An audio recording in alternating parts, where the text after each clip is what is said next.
On the 11th of March, the central government notified the Rules of Citizenship Amendment Act. The CAA was passed by the Parliament in 2019 amidst protests in the country. The Act extends citizenship to individuals from the Hindu, Sikh, Jain, Buddhist, Parsi and Christian community who migrated from Bangladesh, Pakistan and Afghanistan and arrived in India before the cut-off date of December 31st, 2014. Applications have been submitted online through a newly formed portal with citizenship hopefuls declaring the year in which they entered India without documents. Meanwhile, political reactions are pouring in from everywhere. We're going to listen into some of those. तब भी हमने कहा था हम इस कानून के खिलाफ थे क्योंकि धर्म के आधार पर नागरिकता देना संविधान के खिलाफ है और ये मामला सुप्रीम कोर्ट में लंबित है। ये याचिका है सुप्रीम कोर्ट में, ये चैलेंज हुआ है कि आप धर्म के नाम पर नागरिकता देते हो।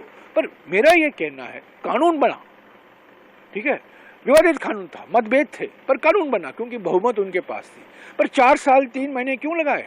और अब जब 1 महीना बाकी है आप इसको लागू रूल की घोषणा कर रहे हैं। एक ही मकसद है, एक ही मकसद, शैतानी मकसद है, मैं कहूँगा एक ही मकसद है।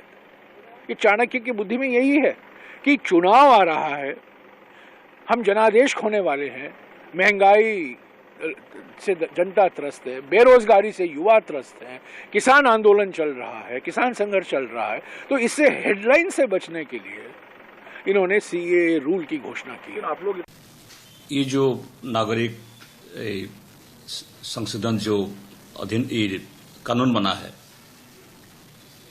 इसका खिलाफ पूरी देश नाराज है।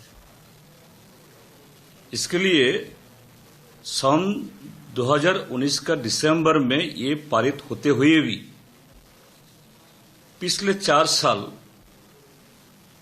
मोदी सरकार और उनका जो गृह मंत्री अमित शाह ने इसको इस सिंदूक से बाहर ला नहीं पाया, क्योंकि ये जब सिंदूक से निकलेगा पूरी हिंदुस्तान, ज्यादा करके हिंदुस्तान का नौजवान, शिक्षित नौजवान इसका खिलाफ है, इसको विरोध कर रहा है। क्यों विरोध कर रहा है?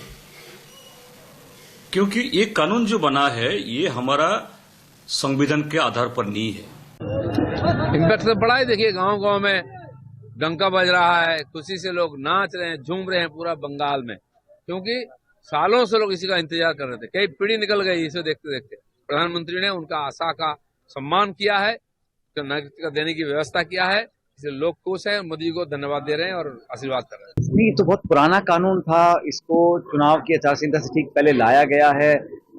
मुझे खुशी होती है अगर ये सरकार एमएसपी पे कानून लेके आती है, ये सरकार नरेगा की तरह कोई रोजगार संबंधी कानून लेके आती है, जन कल्याण का ऐसा कोई कानून लेके आती है, हम उसका स्वागत करते हैं। देखिए, कोई भी काम अगर जनता के हित में होता है, तो सरकार कोई भी हो उसको हम अप्रिशिएट करते हैं। लेकिन ये जो किया गया है ठीक पूर्व संध्या पे चुनाव के, ये कहीं ना कहीं इसमें ध्रुवीकरण करने की कोशिश मैं समझता हूँ केंद्र सरकार की रही है।